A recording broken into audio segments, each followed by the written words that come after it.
Well, of course, this time of year we talk shopping. A lot of shopping and a lot of gifting. But it seems like the older we get, the more we realize it's not really about the stuff. And what an important thing to learn. So how do we pass that on to our children and our families? Here with more now is Dr. Heather Cook, lifestyle expert and author of You're Welcome, Mama. And Dr. Cook, great to see you on the show. Yes, thanks for having me again. Well, and I think, too, such an important lesson, and sometimes I feel like we learn that lesson a little too late.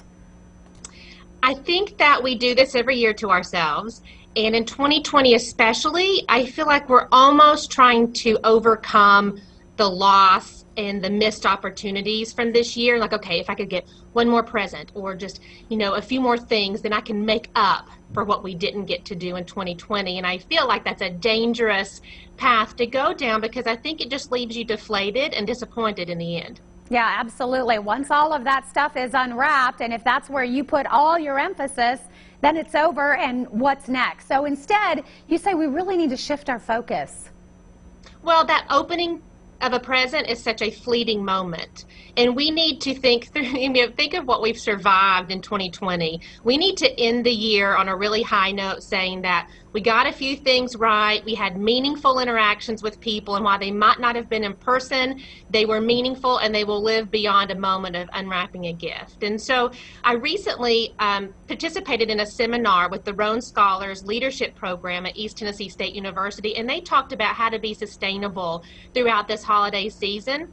And their topic was memories over materials. And for some reason, it just really stuck with me. And it was very thought-provoking because, they're talking about using paper you have at your house, recycling lights, giving e-gift cards versus gift cards. And then I wanted to take that a step further and think, gosh, what experiences can we offer? Because we have missed a lot of experiences.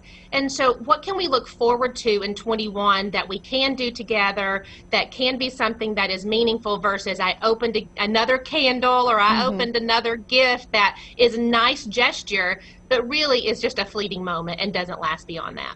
Absolutely. And Heather, when we look back on our Christmases and our memories, those are the things that we carry with us for years. So how do we do that with our families? Well, something I did recently, my stepdaughter was having a birthday. We're not having a birthday party. We're not gathering. We're not taking her somewhere cool.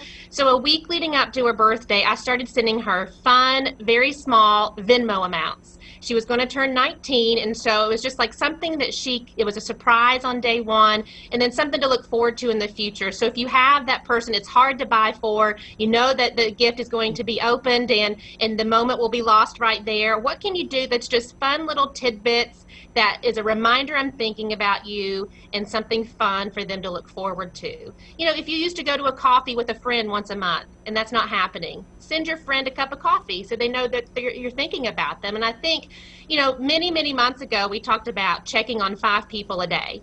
And this is just maybe like the holiday version of checking on 5 people a day. What are small little things you can do that provides more of an experience than a gift?